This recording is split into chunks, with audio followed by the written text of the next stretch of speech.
Buenos días, hermanos y hermanas. Es un privilegio, un placer para poder estar con vosotros en esta mañana.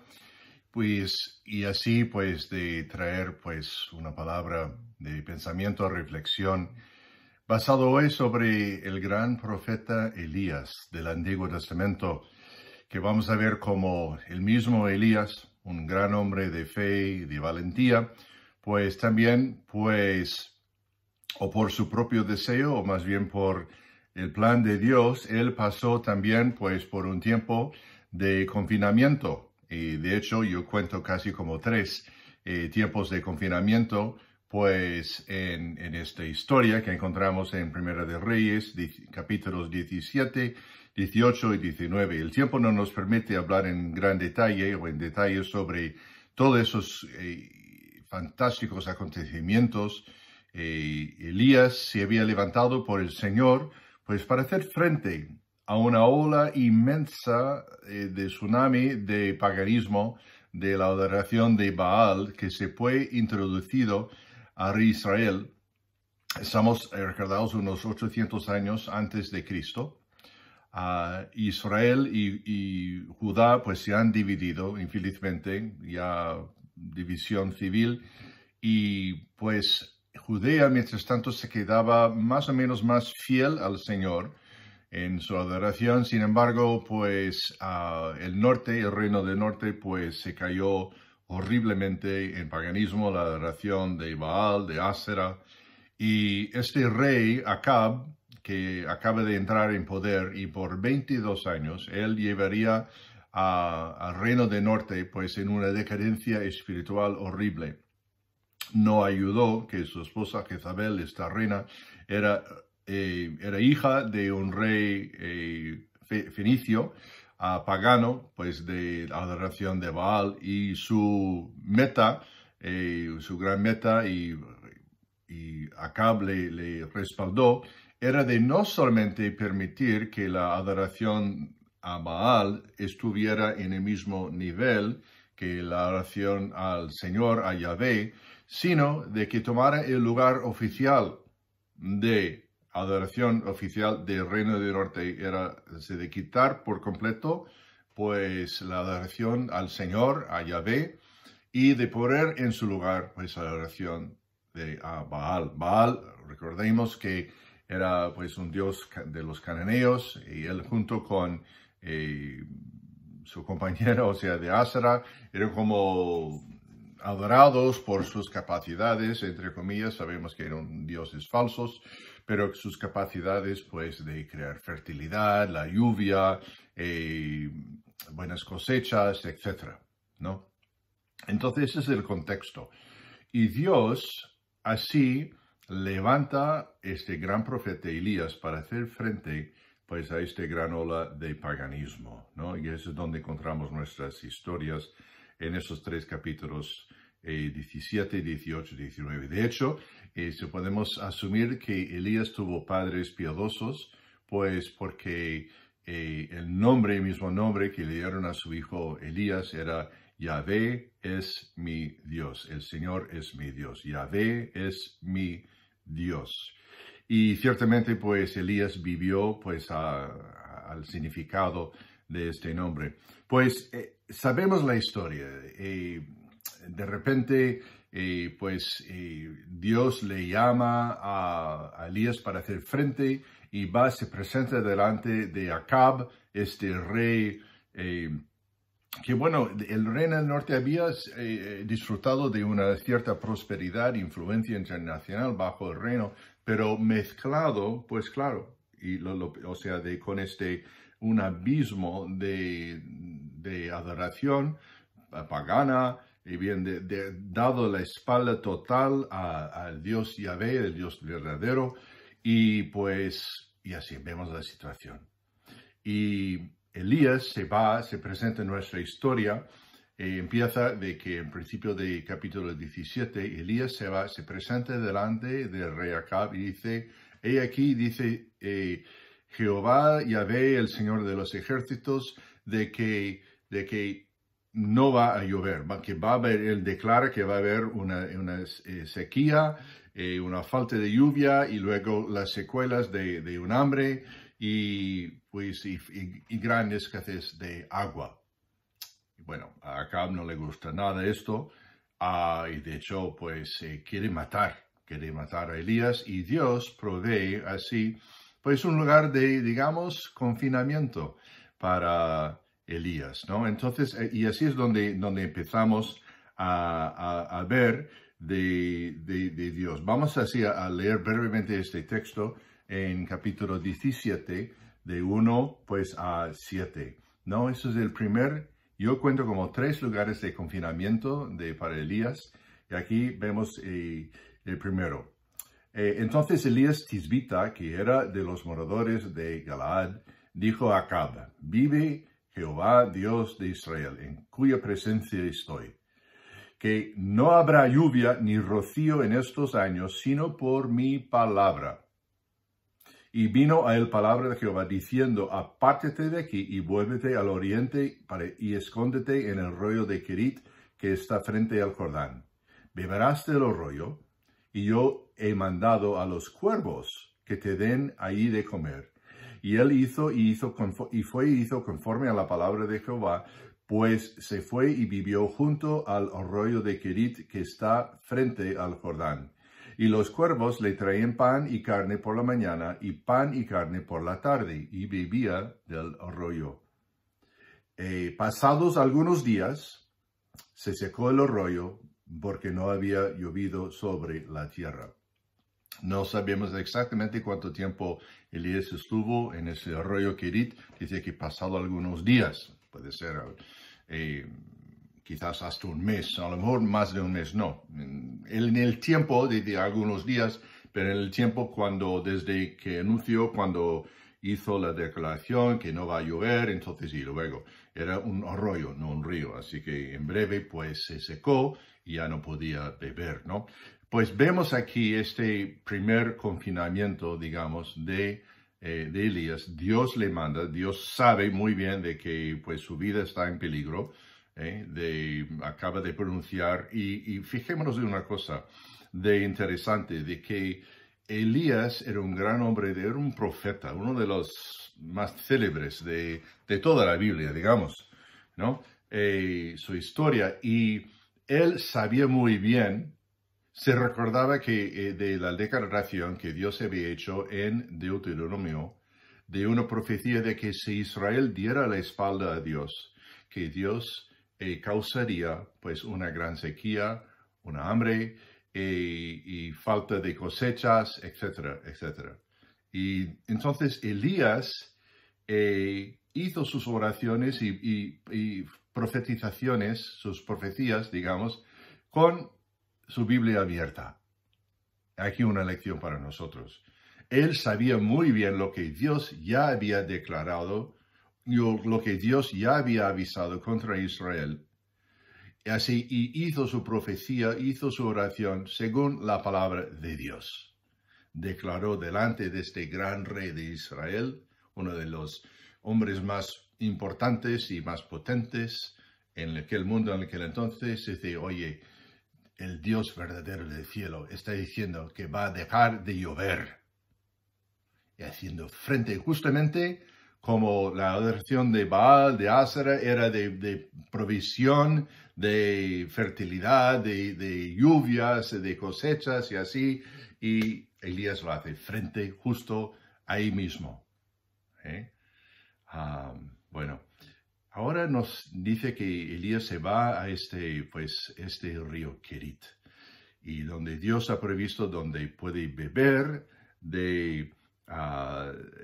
que Dios le puede beber. Pero vamos a pensar una cosa, y donde Dios le daría pan y carne por la mañana y pan y carne por la tarde, pero de una manera muy distinta, por el servicio de catering de los hermanos Cuervos.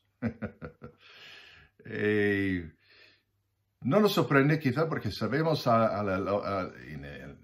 se pueden adiestrar pájaros, halcones, águilas, quizás otros pájaros para entrenar, adiestrarle a que busquen caza y que proveen, que no es nada. pero que Dios ha escogido una banda de cuervos. Una bandada de cuervos. Eso sí nos prefiero porque el cuervo estaba en la lista y ciertamente Elías lo sabía muy bien, de animales inmundos. Inmundos, sucios. No se podían comer, no se podían tocar, ni nada así. Y de repente esa es la manera que Dios escoge para bendecir, para proveer para Elías. Quizás no sea mucho, pero yo sí creo que sí. De que aquí hay una lección para nosotros, hermanos, que en tiempos de confinamiento y tiempos afuera de confinamiento, pero Dios puede bendecirnos en maneras que no lo esperamos, hasta por fuentes, por orígenes, por personas quizás están lejos de Dios, quizás ni siquiera son creyentes, quizás pues en maneras que nosotros no esperamos. ¿Sabes que una trampa que tenemos que evitar? Y yo hablo de mi experiencia porque pensamos que Dios tiene que actuar así, de esta manera y de esta manera. Y le ponemos casi pues en una caja. Le ponemos a Dios en una caja pensando pues, no, Él tiene que actuar así. ¿Por qué así? Y muchas veces Dios nos rompe de nuestro esquema de pensar y nos bendice en maneras. Elías jamás había pensado que sería alimentado por cuervos, pájaros, esos negros y inmundos. Pero así fue. Así fue. Y quién sabe, quizás en ese tiempo de confinamiento, Dios te ha bendecido a ti en una manera que no esperabas. Yo sé que a lo largo de nuestros años en España, Mari y yo podemos hablar de nuestra experiencia que de tantísimas veces que Dios nos bendijo a nosotros por maneras que jamás habíamos pensado. Y muchas veces por personas, amigos que estaban lejos del Señor y siguen estando lejos del Señor algunos. Pero que el Señor nos ve. Entonces, estemos abiertos. Dios es Dios. Sus caminos son más altos que nuestros caminos y sus pensamientos son mucho más altos que nuestros pensamientos. Dios nos puede. Y aquí hay otra cosa que Elías aprendió a confiar profundamente en la provisión de Dios.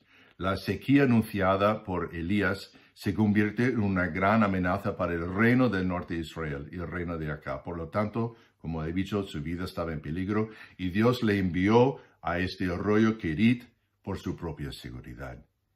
Dios le guió a Elías un paso a la vez. Aquí hay otra lección para nosotros. No le dijo que fuera a Kerit hasta primero entregó la profecía a Acab. Y más tarde, Dios no le dijo que fuera a Sarepta, el segundo lugar de confinamiento, hasta que el arroyo se secara en Kerit. Dios le guió a Elías por fe, un paso a la vez. Y Elías lo siguió con fe. ¿Qué tal nosotros? ¿No? En nuestra naturaleza queremos saberlo todo. ¿No? Queremos tener nuestra bola de cristal y saberlo todo. Y no es así.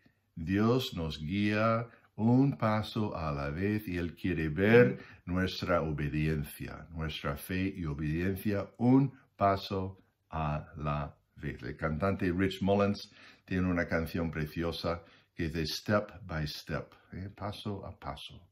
Bueno, el segundo lugar de confinamiento, y vamos corriendo porque el tiempo se nos va. El segundo lugar de confinamiento en la casa rural de una mujer gentil, no creyente, no era judía ni nada, pero en Sarepta.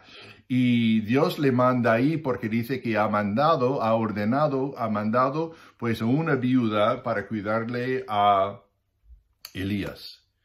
Pero Elías va ahí y ve, y en primer lugar, Sarepta estuvo en medio de la región de donde estaba el cenit, o sea, en medio de la región de Baal. La reina Jezabel venía de esta región. Seguramente Elías habría preferido ir a cualquier otro lugar. menos Sarepta. Pero ahí le mandó Dios. Tenía la casa rural de una señora. Y lo interesante que va ahí y Elías pensaba, bueno, debe ser una señora de pasta, de rica, ¿no? Para cuidarme a mí. Y él va ahí y encuentra a esta mujer que está ahí buscando leña, palos para hacer su última cena para ella y su hijo. O sea, apenas no tiene comida y apenas tiene pues leña para hacer, pues le quedaba un poco de harina y de aceite para así. Entonces, y parece que ella no sabe nada del tema de que Dios le había, pero Dios estaba en control de todo. Y vamos a ver que ahora en este segundo lugar de confinamiento, que Dios utiliza a Elías para la conversión de esta mujer. Interesante que Jesús hizo referencia a esta mujer en Lucas capítulo 4, hablando que Dios le podría haber mandado a Elías, tenía muchas viudas judías disponibles para recibirle así, pero no lo hizo así. Y aquí yo creo que vemos el corazón de Dios para todos los pueblos de la tierra, porque le mandó a Elías a una mujer fenicia, una mujer que no era creyente, pero luego que se hizo creyente porque vio el milagro, porque Elías le había desafiado. No, primero, dame a mí de comer, y luego a ti. Y él, ahora podemos imaginar, si pudimos ver la dispensa desesperada de esta mujer, pues diríamos, pues no queda mucho. Mira, un poco de harina y un poco de aceite y parece que pues no hay nada. Pero Elías le desafía, no, primero a mí, no estaba siendo egoísta, estaba sabiendo lo que tenía que hacer. Así, en un sentido, probó la fe, y esa mujer, pues, le obedeció. Primero, lo que quedaba, lo que quedaba, pues, le dio, pues, al hombre de Dios. Y luego empieza el milagro, la provisión, de que luego volvió a la despensa y, ¿qué pasó aquí? Que no había utilizado toda la harina, el aceite para este hombre. Este visita judío que ha venido a mi casa. Pero ahí se quedaba y la mañana siguiente se fue a la cocina pensando, pues no me queda nada. Y ahí estaba. Es el milagro, un milagro de provisión. Sabemos la historia, ¿no? Y esa mujer, y luego su conversión, sabemos que luego fue realizado y llevado a cabo cuando su propio hijo se queda enfermo y sabemos la historia que Elías va ahí y se postra encima de este chico y su vida se le restaura, y luego nos dice que ella dijo, pues ahora sé que tú eres un hombre de Dios. Y tu palabra es verdadera. Yo creo que en ese mismo instante que Dios pues le convirtió. Este hombre se hizo creyente, dejó de ser creyente de la adoración de Baal y empezó a adorar y creer en el Dios verdadero, Jehová. Segunda lección para nosotros, que quizás Dios te pone a ti y a mí y nos haya puesto en esos 2 meses de confinamiento, pues en lugares donde podemos nosotros hasta desafiar la fe de los demás, para estar en contacto con los demás, para estar, para demostrar en lugares que nosotros podemos demostrar. Elías se puso delante de esa mujer y se pudo demostrar el poder de Dios de provisión. Y resulta que esta mujer se convierte. Bueno, el tercer lugar de confinamiento ha pasado el capítulo 18, no hay tiempo para hablarlo, pero la gran confrontación de Elías y los profetas de Baal y Asera, Elías 1 contra 850 de ellos, y sabemos que el Dios Baal y Asera no contestan la oración para caer fuego sobre el altar, y nada, están ahí los profetas cortándose, sangrando, gritando, todo eso, y no sucede nada. Pero luego, pues Elías en una sola oración, pues pide a Dios que caiga fuego del cielo y fuego cayó y consumió todo el altar, el agua, la carne de sacrificio y todo. Y ahora ve que ahora Elías está pensando pues que a lo mejor eso va a producir pues un gran avivamiento, un gran despertamiento de Acab y hasta Jezabel y naciones. No sucede en ese tiempo. Y Elías luego con la amenaza de Jezabel que dentro de 24 horas te voy a matar. Y de repente ese gran hombre de fe y valentía se llena de miedo y de desánimo. Esa combinación muy peligrosa y se va huyendo por su vida. Y eso es él se va yendo, se va corriendo y vemos que luego y se fue por el desierto un día de camino y vino y se sentó debajo de un enebro, un árbol, y deseando morirse, y dijo, basta ya, oh Jehová, quítame la vida, pues no soy mejor que mis padres. Y luego, pues sabemos que Dios le hizo caer en un sueño, despertó, un ángel le visitó, y luego se fue hasta, le dio de comer, y luego se fue hasta, pues unos 40 días más bien, es a Horeb, el monte, donde 600 años antes que Moisés tuvo su gran encuentro con Dios. Y ahí, pues, le ministra a Elías en una especie de tercer confinamiento, porque el profeta está cansado, está dolorido, está deprimido, parece que está caído en depresión, porque ha dicho, quítame mi vida, ya no puedo más. ¿Qué cosa? Creo que Elías fracasó en su fuerza. Y nosotros también muchas veces lo hacemos. Elías era un gran hombre de fe, de valentía, él contra 850 profetas,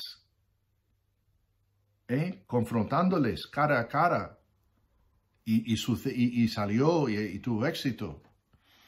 Luego, dentro de un día, parece como el hombre más miedoso en la faz de la tierra. Se va corriendo porque su vida ha sido amenazada, sus deseos, sus expectativas de avivamiento, de arrepentimiento corporal de Israel, parece que no ha llevado mucho fruto, y se llena con miedo y desánimo.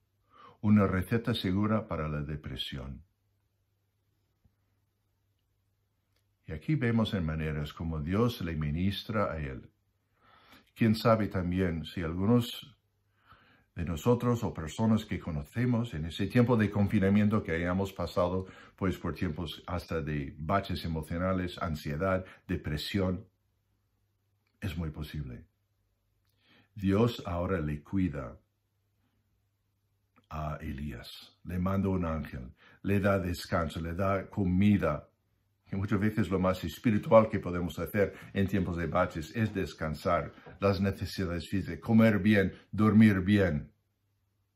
Y Dios luego, para resumir la historia, le mandó un amigo, Eliseo. Dice que he subido, he levantado a otro profeta para que tú le entrenas y luego él va a tomar tu lugar, Elías. Le dio un amigo. Muchas veces en la vida no necesitamos muchos amigos, quizás solamente uno de Dios que nos escuche, que pasa tiempo con nosotros. Dios le cuidó a Elías en darle sus necesidades físicas, le visitó con un ángel y le dio un amigo. Quizás en ese tiempo nosotros podemos hacer este amigo a otra persona. Yo no sé. Aprendamos de Elías, de su gran ejemplo de fe, de valentía. Recordemos del área de que tuvo fracaso. También tuvo una especie se cayó en autocompasión, ¿no? De yo soy el único, si se han muerto, se han matado todos los profetas, yo soy el único que queda en vida. Y Dios le dijo, no, pues tranquilo, tengo 7,000 más. 7,000, ¿de dónde vienen? Tengamos cuidado de la gran nube tóxica de la autocompasión, que también eso se mete junto con el desánimo, junto con la depresión, y esto de la autocompasión, de yo soy pobre de mí y esto, que pues tengamos cuidado de eso. Por ahí es una nube tóxica, oscura, densa y tóxica. Podemos caer en eso. Padre, pedimos, Señor, en esta mañana, oh Dios, que nos ayudes. Yo no sé cómo está el bienestar de cada uno de nosotros al salir de ese confinamiento. Espero, Señor, que podamos aprender de lo que nos has enseñado, que estemos atentos a lo que nos quieres enseñar. Y quién sabe que luego, esperamos que no, Señor, pero puede que haya otros confinamientos, no sé, no sabemos de lo que vendrá en 3 meses, en 6 meses. No tenemos ideas. En otras epidemias hubo segundas olas, o rebrotes, no sabemos, Señor. Pero pido, Señor, que podamos aprender de que tú nos vas a cuidar, que tú de provisión en maneras que no esperamos, y que puede que, Señor, que quieres utilizarnos a nosotros a ministrar a otros. Y gracias, Señor, porque podemos confiar en ti a todo rato. En el nombre precioso de nuestro Salvador Jesucristo. Amén. Gracias, hermanos. Dios os bendiga.